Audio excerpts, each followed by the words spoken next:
جوانوں میں آپ سے مخاطب ہوں، اللہ کو بوڑھے کی توبہ بھی پسند ہے، اللہ کو ہر ایک شخص کی توبہ پسند ہے، لیکن یہ بات ذہن میں رکھو کہ میرے اللہ کو جوان کی توبہ بہت زیادہ پسند ہے۔ میرے اور آپ کے آقا مولا نے فرمایا آنا حبیب اللہ، میں اللہ کا حبیب ہوں۔ کتنا بڑا اعزاز ہے جو میرے حضور کا ہے، لیکن ایک دوسرے مقام پہ ارشاد فرمایا الشاب التائب حبیب اللہ، سن لو جو جوان جوانی میں توبہ کرے وہ بھی اللہ کا حبیب ہے۔ کتنا بڑا اعزاز ہے۔ میں یہ دیکھتا ہوں کہ ہماری مجالس میں، بالخصوص آج کی اس مجلس کے اندر، مجھے جو لوگ دکھائی دے رہے ہیں وہ نوجوان ہیں۔ تو جوانی جنون کا شعبہ قرار دیا گیا ہے، شعبۃ من الجنون کہا گیا ہے، لیکن وہ جوان جس نے اپنی جوانی اللہ کی یاد میں گزاری، اللہ کے ذکر میں گزاری۔ جوانوں، عبادت کی لذت بھی جوانی میں ہے۔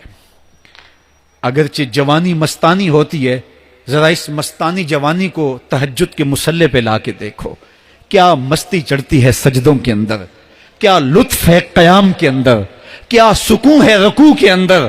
اس جوانی کو مالک کی چوکھٹ پہ لاؤ، پھر دیکھنا کہ یہ جوانی کتنی لذت آفری ہوتی ہے، اور پھر اس جوانی کے بدلے میں اللہ تعالیٰ تمہیں کیا کیا عطا فرماتا ہے۔ وَرَجُلٌ قَلْبُهُ مُعَلَّقٌ بِالْمَسَاجِدِ، وہ آدمی جس کا دل مسجد کے ساتھ وابستہ ہوتا ہے، اللہ کے گھر کی تعمیر، اللہ کے گھر کی تزئین، اللہ کے گھر کی صفائی ستھرائی، اللہ کے گھر کی آباد کاری، اللہ کے گھر کی حاضری، یہ اس کی زندگی کا مشغلہ ہے۔ مسجد کے ساتھ وابستہ ہے، اس کو جنون ہے اللہ کا گھر خوبصورت ہو، اس کو جنون ہے اللہ کے گھر میں رونق ہو، اس کو جنون ہے کہ اللہ کے گھر میں صفائی ستھرائی ہو، پاکیزگی ہو، لوگوں کا آنا ہو، اور لوگوں کا مسجد سے ربط ہو، اور مسجد کی حفاظت اس نے اپنے ذمے لی ہوئی ہے، مسجد کے کام وہ غلاموں کی طرح کرتا ہے۔ سنو سنو، میرے حضور نے فرمایا قیامت کے دن اللہ اسے اپنے عرش کا ٹھنڈا سایہ عطا فرمائے گا۔ فرمایا کچھ لوگ مسجدوں کی میخیں ہوتی ہیں، جس طرح لکڑی میں کیل ٹھک جاتا ہے، وہ بھی مسجد میں یوں ٹھک جاتے ہیں، جب بھی تلاش کرو مسجد میں ملیں گے۔ فرمایا جب وہ بیمار پڑ جاتے ہیں، اللہ کے فرشتے ان کے گھر میں حال پوچھنے جاتے ہیں۔ یارو، جوانی کے ایام میں مسجدوں کے ساتھ اپنے آپ کو وابستہ کرو، مسجدوں کی صفائی بھی اپنے معمولات میں شامل کرو۔